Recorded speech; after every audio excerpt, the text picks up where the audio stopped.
TA TV, media syiar Islam. Nah, ada sistem pengobatan. Yang sistem pengobatannya tidak ada, pertama tidak datang dari Al-Quran dan Sunnah, dan juga tidak datang sesuatu yang sifatnya tajarrubah. Seseorang yang sakit, ya sakit A misalnya, ya sakit di perutnya, nanti pengobatannya, oh kamu harus beli ayam yang berwarna hitam, ya.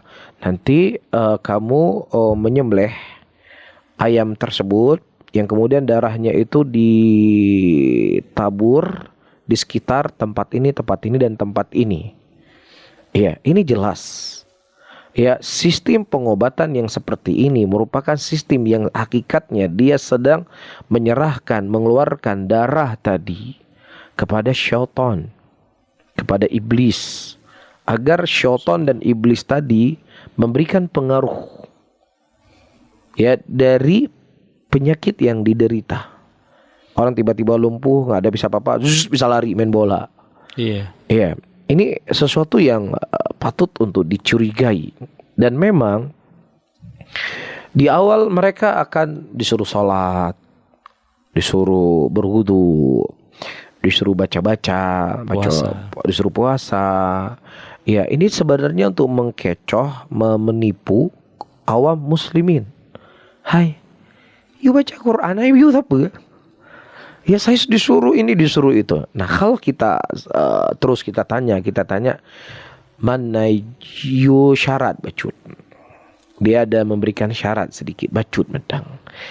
Man you mano nyan iya bungong, nyan iya bungong nyan harus 7 berwarna. Nyan balihan kali mano nyan iya nyan segala maghrib ta cok iya nyan ta siram sampai rumah na yo. Embel-embelnya, ujung-ujungnya, buntutnya ke sana. Iya, dan jelas ini merupakan praktek-praktek perdukunan.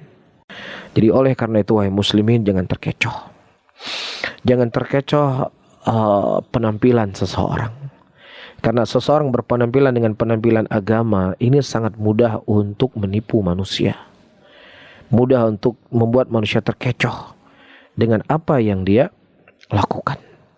Ya, sehingga apa solusinya? Seseorang mempertebal tauhid, seorang mempertebal akidah, seseorang bersemangat untuk belajar agama, sehingga dengan agama yang dia pelajari dia bisa faham mana yang hak dan mana yang batil. Dia bisa faham mana yang sesat dan mana yang itu adalah hidayah itu sendiri. Itu hal yang perlu untuk kita waspadai.